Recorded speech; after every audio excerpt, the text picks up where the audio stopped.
Hello, and welcome to this episode of our Experts of the Americas series, where I'll be speaking about Guatemala's electoral transition today with U.S. Ambassador to the Organization of American States, Francisco Mora. I'm Jason Marczak, Vice President and Senior Director of the Atlantic Council's Adrian Arsht Latin America Center. Today, we will delve into the current political turmoil in Guatemala ahead of the electoral transition of power on January 14th, 2024. With a month left until Inauguration Day, President-elect Arevalo faces significant legal challenges that pose a threat to the smooth transition of power. The Attorney General's office has taken actions to suspend the political party of the president-elect and nullify electoral results, actions in which the Attorney General's office does not have the authority to do. The victory of Arevalo, an anti-corruption candidate, has created a complex political landscape. The situation has raised concerns about the state of democracy, the rule of law, and overall political stability in Guatemala as forces seek to prevent President-elect Arevalo from taking office. The urgency of the matter is underscored by the potential consequences for democratic governance, emphasizing the need for immediate attention and resolution to address the challenges faced by the president-elect and uphold democratic principles in the country. To delve into these issues, I'm delighted to be joined by U.S. Ambassador to the OAS, Francisco Mora, who brings a wealth of experience in the field of U.S.-Latin American relations.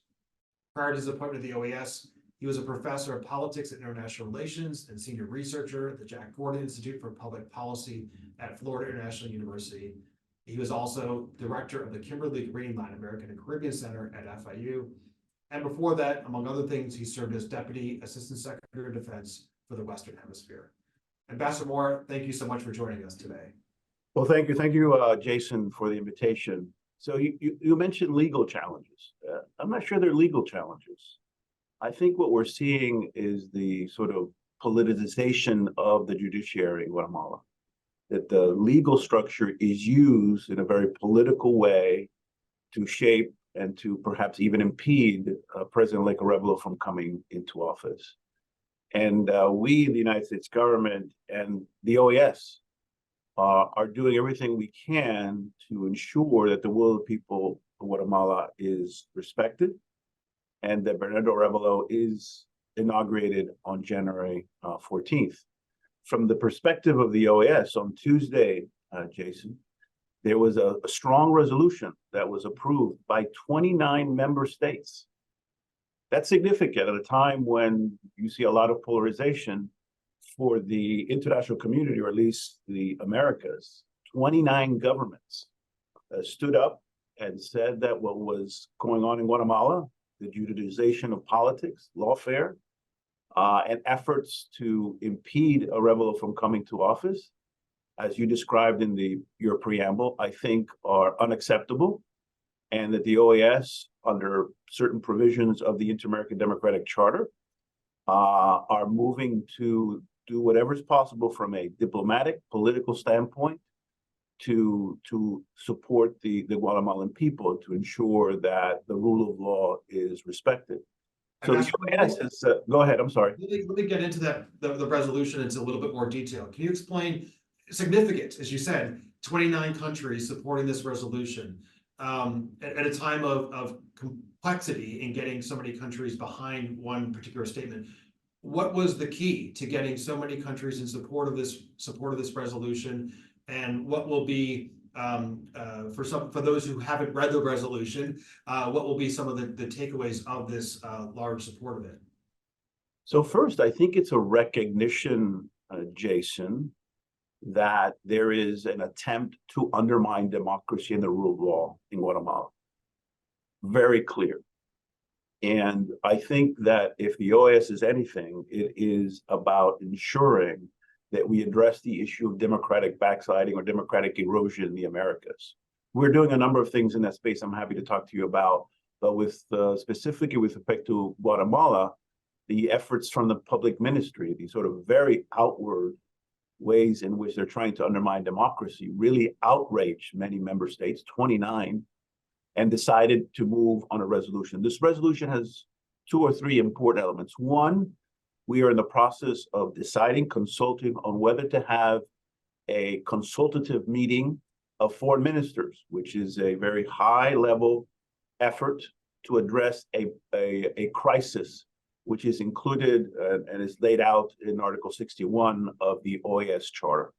Second, the OAS Permanent Council, the chair of the Permanent Council will be putting together a small delegation of ambassadors, Permanent Council ambassadors, who will, if Guatemala allows, visit Guatemala to talk to civil society, private sector, other groups, to hear more from them, but also to continue highlighting what is the abuse of the rule of law in Guatemala. That is under the 18th article of the Inter-American Democratic Charter.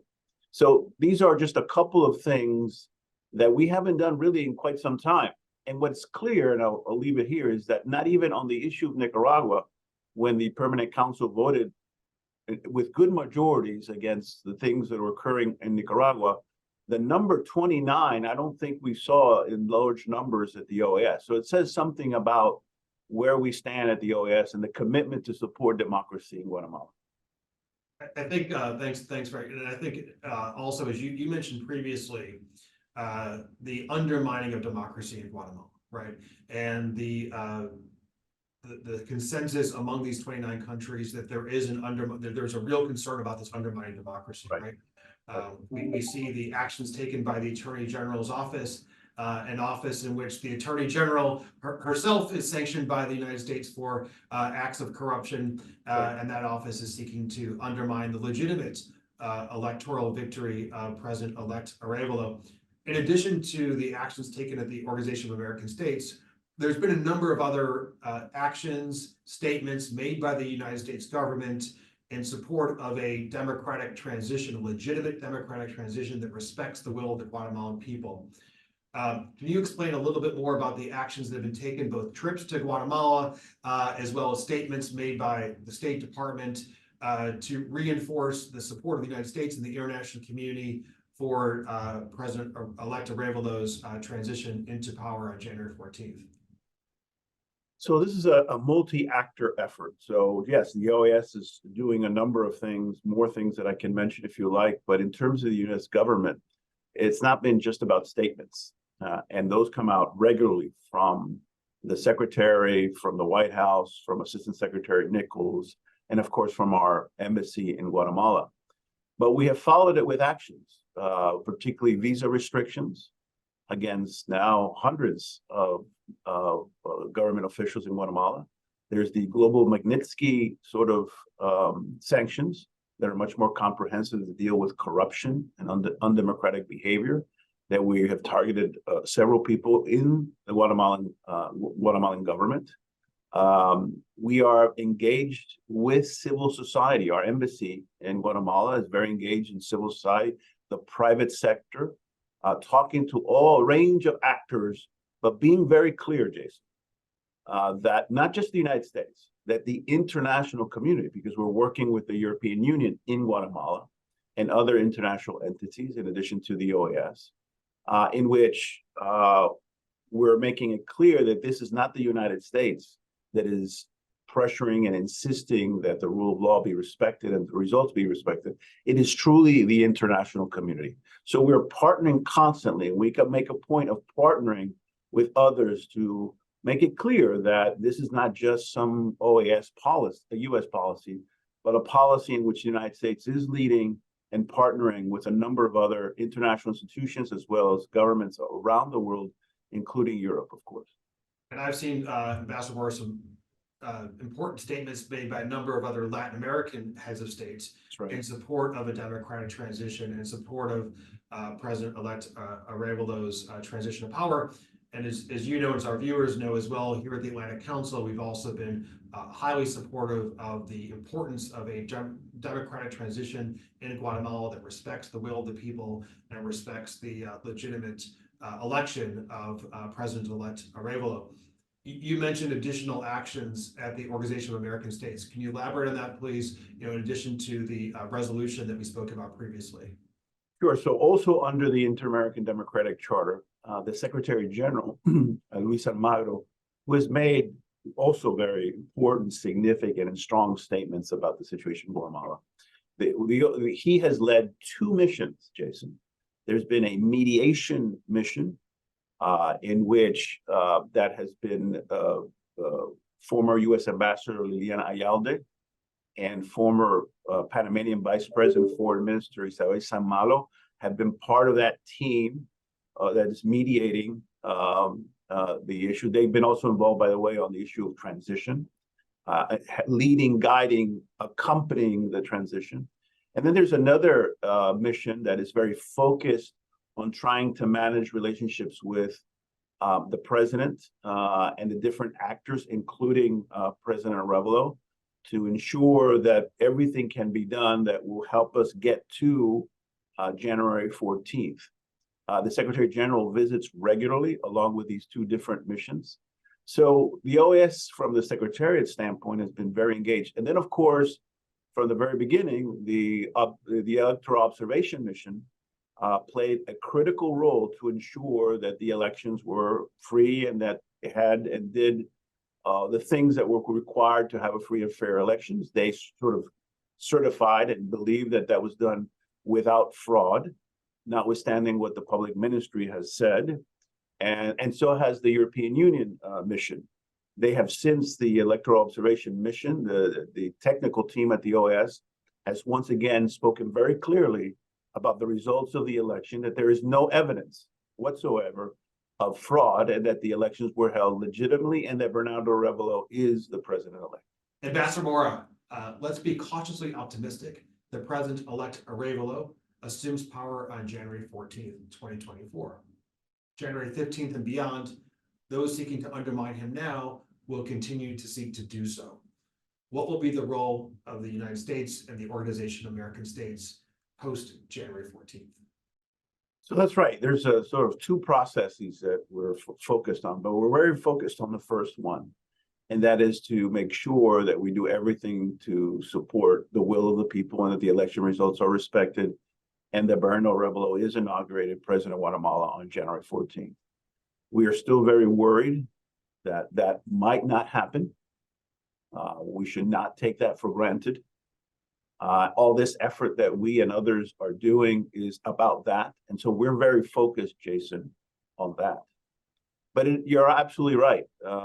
There seems to be efforts to, if in fact he is expect to arrive at January 14th, that he will, every effort is being made to sort of weaken him so that he's in a weakened position when he comes into office in January 14th. That is something that we're going to address, but this will have to be in support of the elected government, right? So Guatemala will have a representative, has a representative at the OAS, for example, and that ambassador will speak on behalf of President Arevalo and will note and work with us to see at the OAS to see what can be done to strengthen governance in Guatemala. As you know, Jason, not just in Guatemala, but throughout the hemisphere, we're very focused in supporting issues of governance and rule of law and strengthening and emboldening institutions. We have done that in Guatemala in the past. I suspect we will continue doing that in an administration of President Bernardo Arevalo. And the OAS will do the same in terms of all the technical capacity we have to support not just Guatemala, but all other governments as they grapple with the challenges of democratic governance today in the region. But again, want to emphasize, we're very focused on making sure, and by we, I mean the OAS, the Europeans, the US government, et cetera, very focused on January 14th. Yeah, rightfully so, because every day I am surprised by new actions that those in Guatemala are seeking to take to undermine the legitimate electoral victory of President Arevalo. So with that, Ambassador Mora, thank you for all that you're doing at the OAS to support democratic order, rule of law in Guatemala, but writ large, the work of the OAS in support of those critical issues for hemispheric prosperity all across the region. Thank you, Jason. Pleasure to be with you.